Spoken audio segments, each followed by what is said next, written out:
Check the description for the following discount codes. Now, who doesn't love a cheap projector, or in this case, two?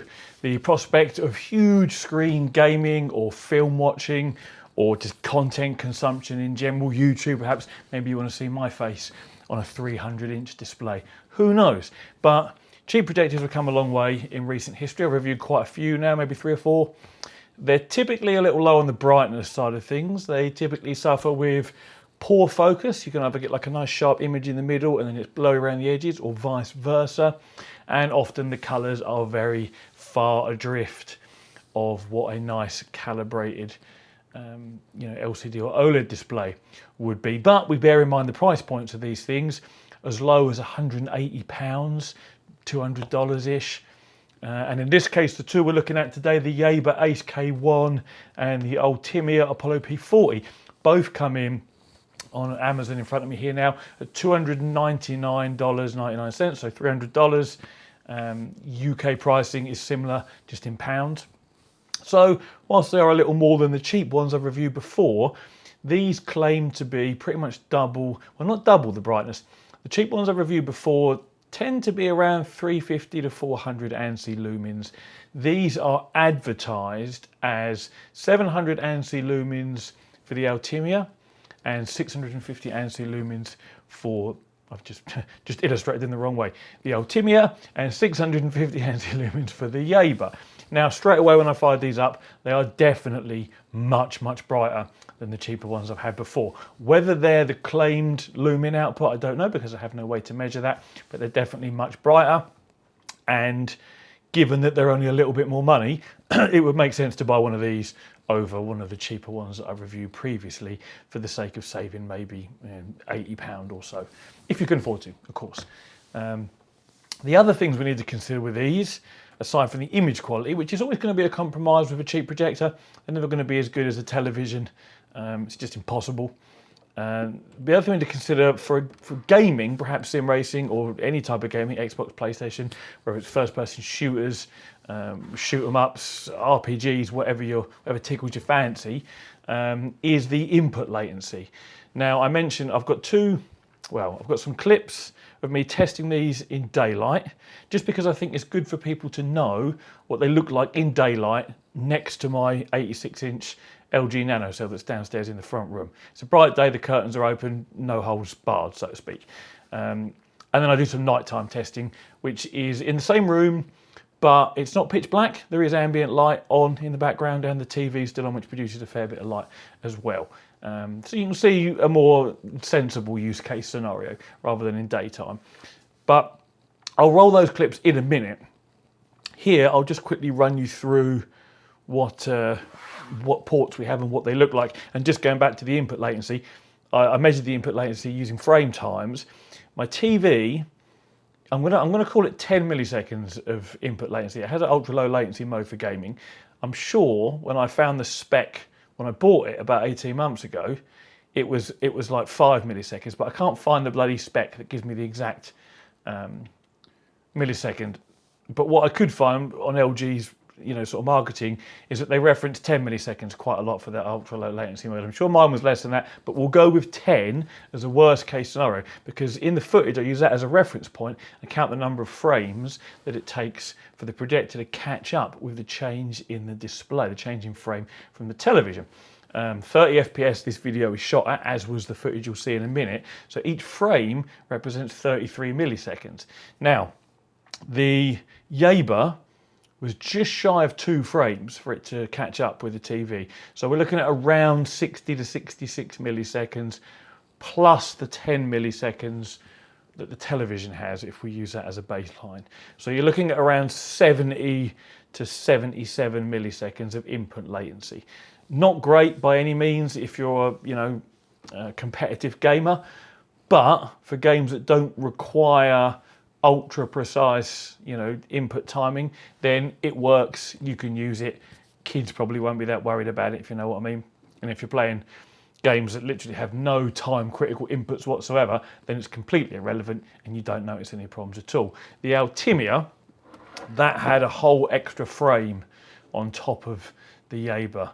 of delay. So you're getting like 99 milliseconds plus the 10 for the TV. So we're over 100 milliseconds. That really is too slow for any sort of gaming that requires precision. But that's what I've worked them out as, using the frames to count the difference. Anyway, I'll have a quick goosey around them. We'll look at the Ultimea first. This is by far the smallest and the lightest of the two. Power input on the back there, well, it's actually the side. At the front here, we have, it's actually a little, that's interesting because it looks like a camera on there, but I think it might be the IR receiver. Yeah, it is the IR receiver. And then we've got a built-in lens cap which just slides open. That's a nice touch, because the other one, you have to literally take it off and put it somewhere, you know it's going to get lost. So that's your lens cover there. You've got a power button on the top, and then what looks like a vinyl record. This can be used as a Bluetooth speaker. It has stereo speakers. They sound relatively clear, no bass whatsoever. So I wouldn't recommend using it as a Bluetooth speaker. We have only one HDMI input, and then we have the AV in, an auxiliary in for audio, and two USB ports as well, because both of these you can play media from USB devices. Underneath here, nothing of interest other than a little foot here that screws in and out to adjust the angle of the projector. So that's the Ultimea. This is the Yaber. It's noticeably heavier. It has this nice material finish, which I actually quite like the look of. It's got touch sensitive buttons on the top, which I don't like, because they're just, touch sensitive buttons are just crap in any walk of life. Give me a physical button any day. Lens cap comes off like so, and then has to go back on like so. So that's the one that you're going to end up putting down and getting lost. Oh, actually, the other thing I said about looking like a camera on the front, these have auto keystone and auto focus. So there will be cameras on the front as well as IR receivers. In fact, the IR receiver for this one is on the back here, there. Now this has two HDMI inputs as well as two USB AV and a audio or headphone socket. That one actually is. And there's just mono. There's just one speaker here, and that sounds terrible. So I wouldn't recommend using the audio if you can avoid it. We also have a single leg on the bottom here for adjusting the angle of the projector. Now, one interesting point here is that the lenses appear to be hugely different in size. Look at the size of the Yaber at the bottom there compared to the Ultimea at the top. Now, my brain naturally goes, oh, surely we're going to get way more light and perhaps brightness out of the bigger one. The reality is that actually seems kind of true, as you'll see in the footage I put up in a while. It looks to me, and I haven't watched all of it back yet, sort of, I watched it as I shot it live.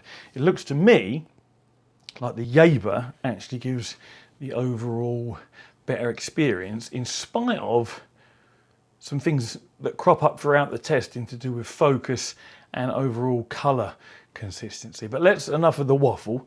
We've been through the spec, the physicalities of them all, the price. Let me roll the testing clips now, and you can all make up your own mind by the end of these clips which one you think is the best. As with any of my projector testing, I like to start off with a side-by-side comparison to my 86-inch LG NanoCell TV that's here in the front room. It is daylight at the moment, the curtains are open, and it is sunny outside. So if you sort of look to the far left of the picture, down sort of here, you may even see a little bit of sunshine just creeping in onto the back wall that we're projected onto a very clean white painted wall. Like, if you're going to use a wall, it's the ideal colour, obviously, in this instance. So what we're going to look at here, first of all, is some footage of the projector in use, and then I'll have a quick look through the menus afterwards. Starting off with a simple Google page. It's plain, we've all seen it. You can straight away see that in daylight, obviously the projector is nowhere near as bright. It's not designed to be used in daylight situations, really, but it's always a good comparison because you can at least see what's on the screen, even if it isn't particularly bright or vivid. But what stands out straight away here is there's like a yellowy sort of tint to it to my eyes. I have tweaked the focus and the brightness, the contrast, the colour to get it as close to the TV image as I possibly can, because that's kind of optimum. But yeah, there's also some sort of colour, I don't know, bleed, or is vignetting the word, I think, around the edges as well, where it just looks a bit rainbowy. You know, not really very good. The focus, I had a choice of of it being focused in the center, which is where our Google text and then you know, what have you is, or focused around the edges. I chose for the center because that's what we're looking at here. You may or may not be able to see this in the footage, but it is very blurry around the outside edges, and this is normal for a cheap projector. I'm yet to find one where you get it in focus both in the center and at the edges. When you're watching, you know, content, films, YouTube, or playing games, unless you've got sharp text around the edges, you don't really notice it. Again, it's a price point thing. So that is what a Google window looks like. I'm just going to be quiet and put the microphone near the fan so you can hear that now.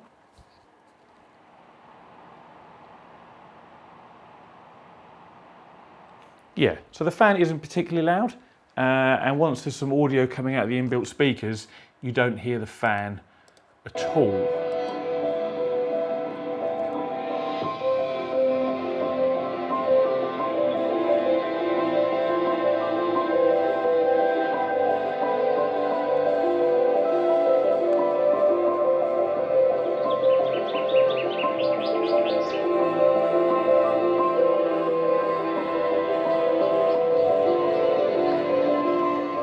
Now that was the audio, you know, about 60% volume there. It's a little muffled, the treble isn't very clear, and there's actually a little bit of a rattle at that volume coming from the projector itself. So I wouldn't really recommend using the inbuilt audio solution. You can, but it's not great. Again, what we're seeing here is, of course, in broad daylight. So it's going to look very washed out and lacking in brightness and contrast, but in fairness, it's not too bad. I think this is a 480 ANSI lumen projector, if memory serves. I'll put it up on the screen if I remember that wrong, which is brighter than the previous cheap projectors that I've tried. But again, this is like worst case scenario. It's not really what it was designed to be used for. I will be playing, you know, all these clips again later on when it's dark for a comparison, because that is, of course, you know, how projectors are supposed to be used at night time or in a, you know, a very dark room. But you can see here a little bit of Street Fighter. If you needed to play on a sunny day in the daytime, you could, you know. Maybe you're going to throw one of these in a kid's bedroom or something where they're not so, you know, anal about their visual quality, and if they just want to play Street Fighter or whatever game they're playing in 86 inches or bigger, you know, it does work. You can do it.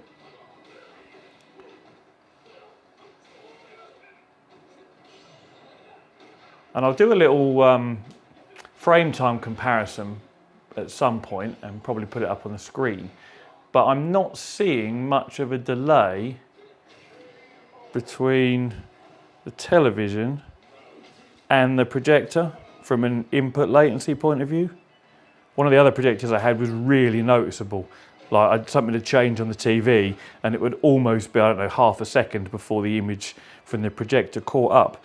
But sort of looking at these, stood here in the room at least, they seem to be, I think the TV is a fraction more responsive. And this is indicative of projectors. Their input latency tends to be a little lower than that of televisions, especially at the cheaper end like this. But the TV I've got here has quite a low input latency. I'm sure it's something like, I'm sure it's under 10 milliseconds. It may even be under 5 milliseconds because when I spec'd it, it was important for me. So the fact that this projector doesn't visually appear to be that far behind is pretty good in my eyes. You know, anything under, I don't know, 40 or 50 milliseconds for the average game that you might be playing, you know, with a cheap projector, bear this all in mind, it's cheap, it's price point dependent, it's perfectly acceptable. Obviously for films and what have you, it makes no difference anyway. So yeah, that was a little bit Street Fighter. And then we'll have one last thing here. I have to be very careful what I put in these video clips, because anything that's properly licensed, you know, I think I used a Matrix trailer once and YouTube picked up on it straight away and it was blocked. So hopefully what I'm using here won't get won't get me content matched and the video blocked.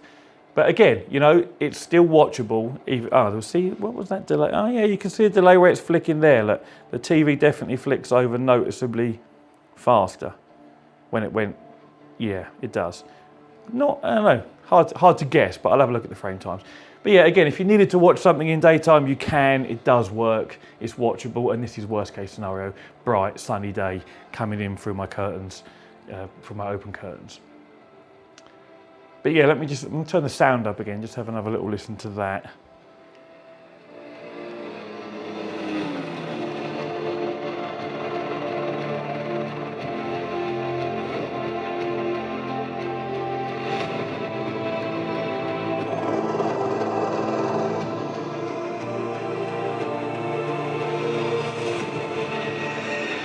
Yeah, it's about average for a cheap projector. It functions for audio, but it's not something you'd really choose to use. But, you know, you get what you pay for. And a good projector, you know, again, this is only 1080p. I'm yet to be offered a nice 4K one to do a review of. They're cheap projectors. You've got to expect, you know, average visuals, average focus, average colors, average contrast, average brightness, and average audio.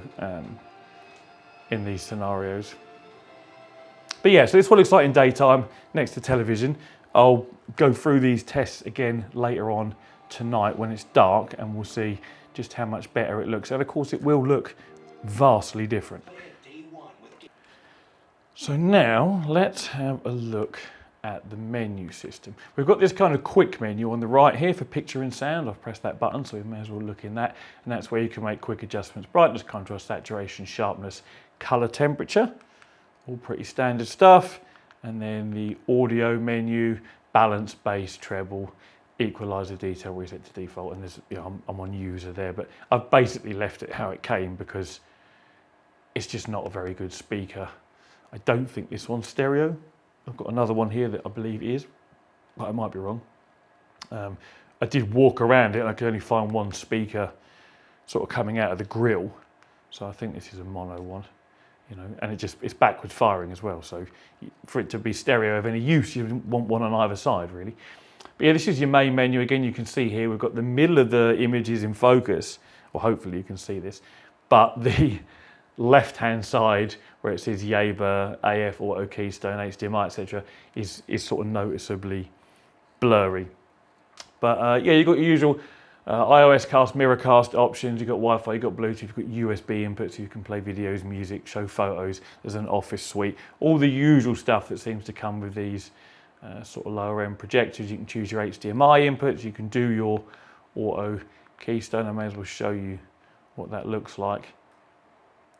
Auto Keystone and focus, it literally just tweaks itself, and you can set it to do this on power up. Now what's funny about that is it's actually got it wrong. It was fine before, which was also done automatically, but now it's, I don't know whether this will show up in the video or not, but it's kind of like tilted it to the right, we might say. So that's interesting, the auto key, that's the keystone rather than the focus that's gone on the wonk there. The focus is actually pretty good. It's not as crisp in the middle as what I had it, but it's now slightly crisper around the outside edges. So the autofocus has gone for a compromise, which is, yeah, not a bad shout really. But yeah, the auto keystone, it definitely isn't well. Let's try and do it again, see if it will get it right this time. Nope, still on the wonk. You can tell like the right hand side kind of tapers up from the bottom, down from the top, and so it's narrowed. Like I need to get the right hand edge of the screen and pull it round towards me a little bit. So yeah, that doesn't work well. Let's go to the actual options menu at the top here. We've got Wi-Fi, Bluetooth, obviously where you connect to your various wireless connectivity options. Projection is where we do, there we go, automatic keystone, we'll turn that off. We'll go into manual keystone. Is there a there is a reset, which is that button there. I'm sure that's a menu button that takes me out. Oh no, it does. Okay. Yes, there we go. Because I didn't need to do any keystone correction because I pointed the projector nice and squarely at the wall. But yeah, automatic focus on or off, and then you can do manual focus, and you can adjust the projector mode. So flipping it round upside down, depending whether you've got it ceiling mounted or reverse mounted, however you choose to use it. The about menu literally just tells us our system version. Temperature, oh interesting, 35.6 degrees. That's the and an outside temperature. My room is currently 22.4. Interesting to know. Under the advanced menu, we have boot source option. You can choose what it boots up to, so it goes straight into HDMI rather than to the menu, for example. Your power on, standby, or direct to a source. Languages, time shutdowns. There's a very annoying keypad tone. I don't know why it's called a keypad tone. As I'll be going up and down through the menus here, or selecting things, you get this nasty tone come out. So I turned that off straight away, and then reset the lens focus when you shut it down, should you want to do that. And then there is of course a software update option as well. Online update, USB update, factory reset. Nothing particularly exciting in there. Wi-Fi is of course where we would choose our Wi-Fi network. We're connected to one of mine, and then Bluetooth would be where you connect your Bluetooth. So that is your options menus and your inputs and what have you. The remote control is relatively responsive, not the remote control, the menus themselves. It's not as laggy as some I've used, but not as sharp or fast as others. It's an average sort of input experience. But yeah, that's all the menus and the options covered for you there. Right, so this is the Ultimea Apollo P40, and this is a 700 ANC lumen projector, or so they claim. The previous one, the Yaber, was a 650. Again, these are all claimed specifications. I haven't actually measured them. Looking at this image straight away, I can see we have better focus, and I have manually focused this, and it doesn't have that yellow tint across it, and the sort of vignetting at the edges either. This is a much more clear and consistent picture. The brightness looks about the same, in fairness. But again, we expect this sort of thing at these price points. But yeah, this so far is definitely the better image of the two. And I thought that when I fired it up and went into the menus, which we'll look at in a separate bit. But let's just get some actual footage up on the screen. Again, this is worst case scenario. We're in broad daylight. There's sun coming in through the window. If anything, it might even be a tiny bit brighter in the room than it was for the previous test. But again, also I've tried to match the projector as close to the TV as I can from a colour and brightness point of view. Kind of impossible, but Frog looks very different over there on the projector. But we'll, really we'll see what it's like at night time, and which is when these are designed to be used. But it's always interesting to do a daylight test just to see whether these are usable in daylight at all, or whether they're just completely not.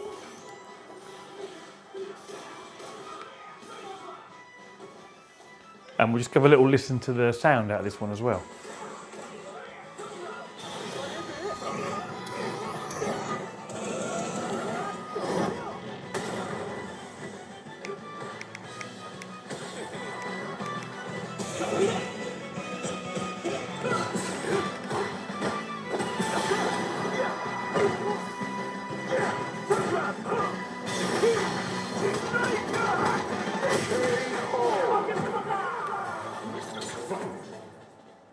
Now this has much better sound than the previous projector, than the Yaber. It also does have stereo speakers, one either side. Let's have a quick listen to the fan as well.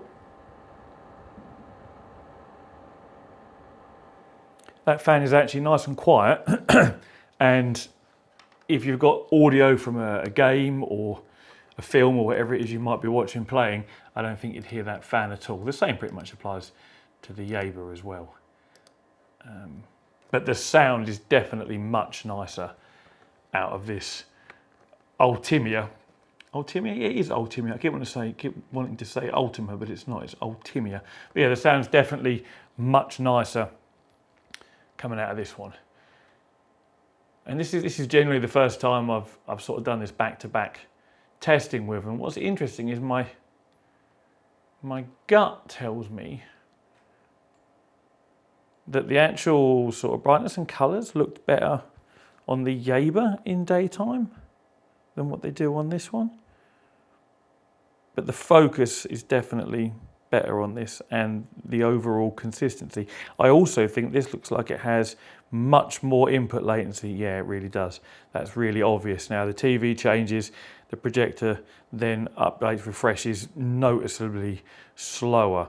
So the Yaber is going to get it. I'll do some frame times when I actually do the editing, but the Yaber definitely looks like it has less input latency, which is what you want from a gaming point of view. Again, it's not relevant for films or YouTube content watching, but it definitely is for gaming.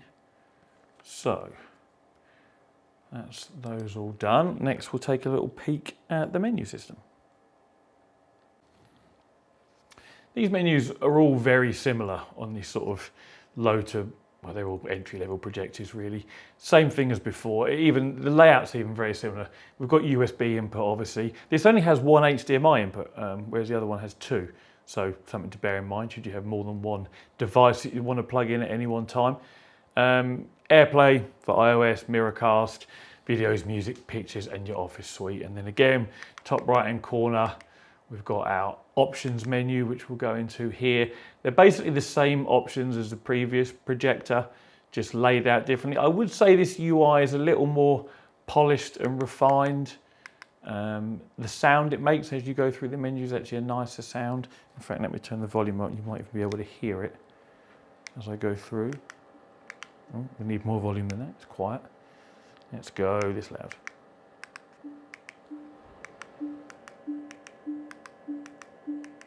You can hear the button clicks of the remote and then the sound it makes afterwards. But yeah, that's actually quite a pleasant, soft sound compared to the sound from the previous one, which is horrible. I don't actually think I got a clip of that, but it's bad. So I turned it off. This one I'm quite happy to leave on. But yeah, your settings are all basically the same. We have a date setting on this one that we didn't have on the other one. Projection image settings is a bit of a weird one here. If you turn off auto correction, you get your keystone correction options and your zoom levels become available. But if you turn off the autofocus, you don't have any focus options become available here, which is very strange. But the reason for it is that you have a dedicated focus buttons on the remote control, which you would have seen in a sort of the unboxing part of the video. So you can literally just zoom in and out to get it in focus, focus in and out, zoom in and out, at the press of the buttons on the remote. And as I say, this one definitely has a better overall level of focus compared to the Yaber offering. This can also be used as a Bluetooth speaker if you come down to the BT speaker option at the bottom there. And you get a nice little voice saying enter Bluetooth speaker mode. It's got a picture of a turntable there, which is interesting because the unit itself does look slightly like a turntable, as if it's got a vinyl on the top, doesn't it? So interesting stuff. But yeah, basically same sort of menus we see in all of them. Let me go to the actual sort of in source menu, which is a separate one, which is this one. Again, we just get two options here. Picture mode, which is where you would do your brightness, contrast, saturation, sharpness, color temperature, just like the previous one. Again, I've tweaked this to look as much like the television output as I can. We need to be realistic here. It's daytime, it's never going to look much like it. And then we've got picture format options, which I've just left on auto. It's going to match whatever's coming in. It's all 16:9 these days, or maybe if you watch a film, it's 21:9, but that's only if it's going to send out a 21:9 image format. If it's a 16:9 resolution, but just bordered top and bottom, it's still going to show exactly the same. But yeah, so that's the menus on the Apollo P40. The response time feels much like that of the Yaber. I'd go as far as to say it's the same operating system, just with a slightly different skin. So I've just powered the Apollo P40 down, ready to leave everything for night time to get the nighttime footage. And it's perfectly silent in this room now, and I can hear some strange noises coming from the projector. It's powered off, as you can see in the footage, so it's in standby mode. Have a listen to this, see if it will pick it up on the mic.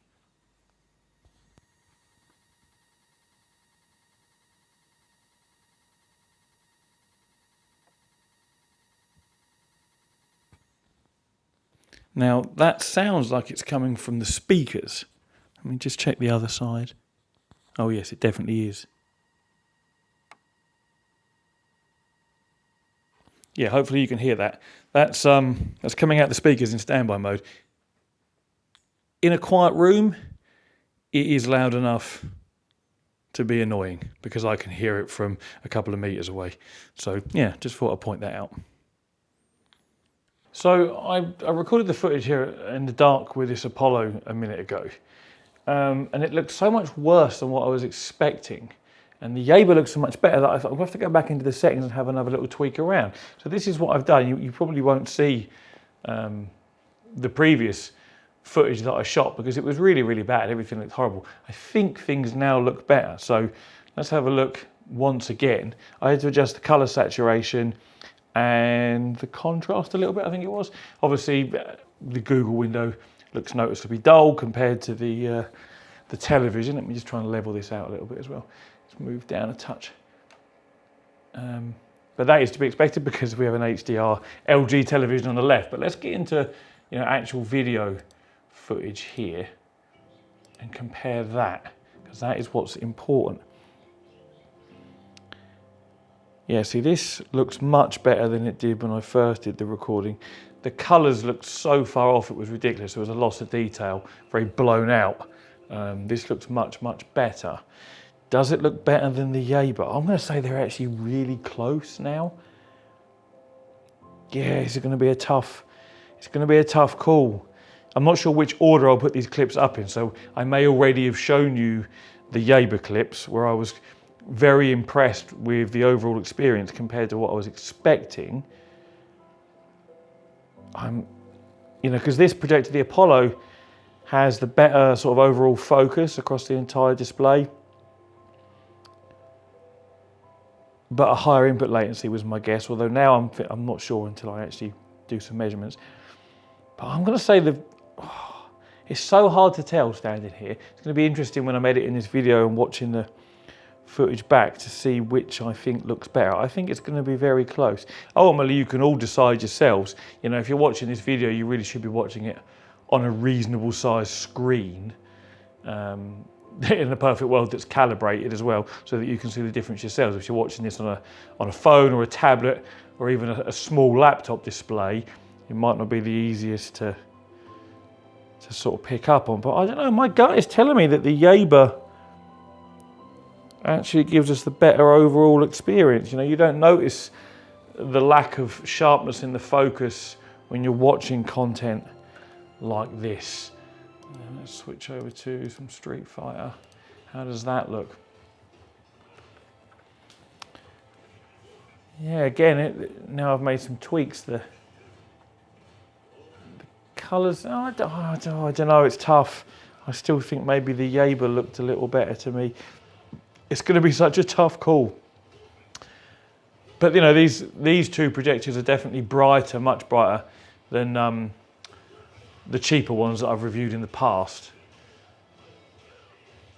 And if it's your only sort of option for a large screen display experience, it's perfectly acceptable. And if you're in a room with dark walls, around you and just a white sort of wall or projector screen to project onto, you're going to get an even better experience than what we see here, because the walls in this room are white. So there is, bleed and light produced by the television on the left that will be bleeding across to sort of wash out a little bit the projector display on the right. But no, I think this is pretty acceptable. Let's carry on. Here's my mouse cursor, there it is.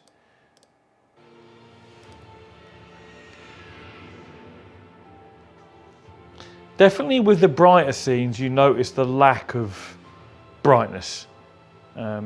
Like where there's a lot of white, for example, between the television and the projectors. Stuff that's darker, in fact, and more colourful, like that bit there, is far less noticeable. But where there's a lot of white, you can really see the lack of brightness. I mean, this may be helped in a darker room without white surrounding walls and maybe using a projector screen, who knows? But this is the best I can do for my testing. I mean, that looks pretty decent. The black looks reasonably black. And finally, a little bit of Dirt Rally 2.0 for all of us sim racers to see what it would look like projected.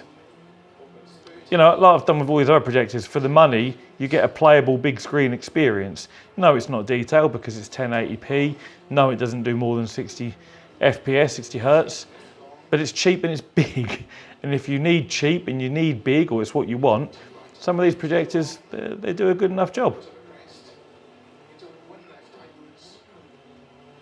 But as always, you can all decide for yourselves which one you prefer the look of and whether they're of any use to you. Maybe they are, maybe they're not. So now we're looking at the Yaber Ace K1, 650 ANSI lumens according to the spec versus the 700 of the Apollo. Again, compared to the television, obviously it does look very dim, but HDR, LG display on the left, cheap projector on the right. Again, just pointing out, we've got the sort of, there's a yellowy tint to it to my eyes, and around the edges even more so. It kind of changes colour. So definitely I feel the Apollo has a better consistency across the entire display, and the same applies to the focus also. So let's get some video on the go again and see how this compares. Now we are nighttime. This is interesting. My first impression here is that the colour and the overall image with this actually matches far better to the television than what the Apollo did. Like much, much better in actual fact. That's really interesting. I wasn't expecting that. Let me know in the comments if you agree, but to me, this now looks like, from an image quality point of view, the better choice out of the two. Colours look more accurate. The contrast and even the brightness in this video looks very, very similar. Now, obviously the Google webpage didn't, but you don't sit there staring at a Google webpage, you watch content. I'm very surprised by this. Very surprised. Let's move on to the next clip, which is of course Street Fighter. How does that stack up?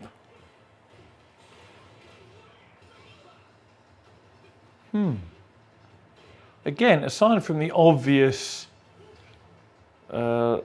brightness deficiency and contrast deficiency, because we're projecting onto a white wall, so you can't ever have black because the wall isn't black. That's obviously impossible. But again, comparing it to the television, it looks far, far closer than what the Apollo did. And I'm looking, see, there's so much colour variation in what we're watching here.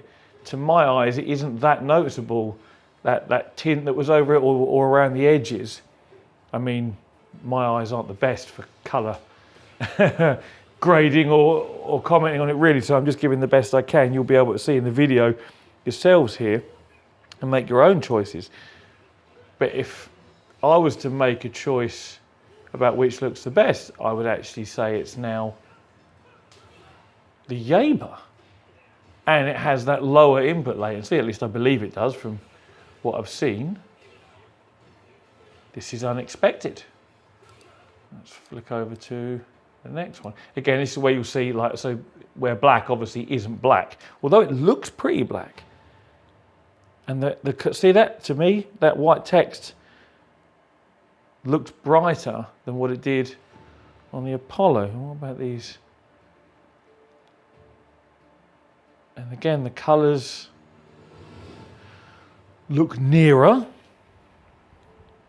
And the delay, as those screens flick over, I don't know. See, now I'm thinking it's going to be quite close, actually, as far as input latency goes.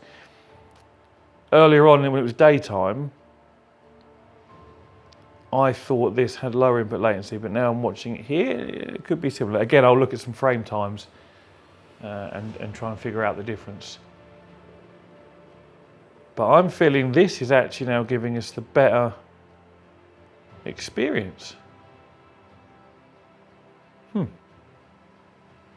Because as you know, as I said earlier on in the video, you don't sit there staring at a static Google search engine page. Its projectors are for watching films, maybe playing games, watching YouTube even perhaps. So it's about that experience that really counts. It's going to be interesting to see what all of you lot think in the comments about which one you would choose from what we can see here. I almost feel like I should look at the settings in the Apollo again to make sure something's not vastly wrong. And in fact, I will, just to make sure. But, you know, I tweaked them both to get them to look as close to what I could see on the television as possible. And I feel this one looks the closest, in spite of the fact that it has a less sharp image from a focus point of view, and that it obviously has some sort of, you know, yellowy, orangey tint when you have a white Google page open. Very interesting.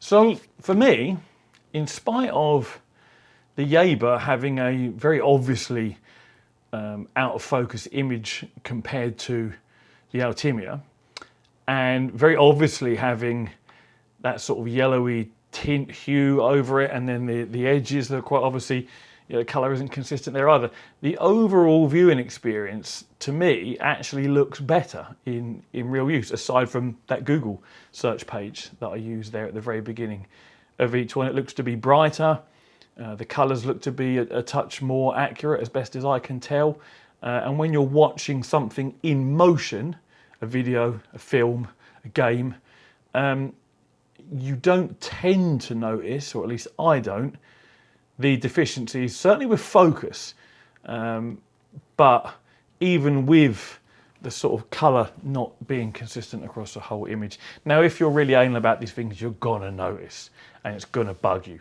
But we're looking at $300 projectors, you know, and these are 1080p 60, by the way, in spite of the fact that they both say 4K in their sort of advertising material here. All it means is it accepts a 4K input. Their actual display resolution is only 1080p. Again, $300, we can't expect much. You know, if you get a 300-inch image for $300, it's £1 an inch. You can't really grumble. And I've tested the cheaper ones of these that are nowhere near as bright, up to 300 inches outside on the side of a building. So these are going to do that with ease and look noticeably brighter. So it's £1 an inch, you can't really go wrong. If only everything was that cheap in life, hey? So yeah, for me, I think annoyingly, because when I look at the sharpness of the Ultimea, I'm like, oh, that focus, and the consistency across the image is so much nicer. But then when I actually look at it in use, I'm like, well, the Yaber seems to look a bit brighter and has a lower input latency from a gaming point of view. But, you know, and then there's also the sound. You know, the Yaber has terrible sound. The Ultimea has much better sound. In a perfect world, you wouldn't use either as your sound output anyway. But should you need to, the Ultimea does have, you know, a nicer sound output. But anyway, you guys have seen the testing. There'll be links to both in the description should you want either of these. I should have a discount code for the Ultimea, I believe. At the time of recording, I'm yet to receive it. It will be in the description. Should I get it in time, and if it comes in a couple of days later after the video's gone live, I'll add it in there anyway. So if it's not there at the time and you want to get one, look back in a couple of days and it should be there. I don't have any discounts for the Yaber, but ultimately they're 300 note projectors. You know, they're pretty cheap anyway. But as always, thank you very much for watching and take it easy.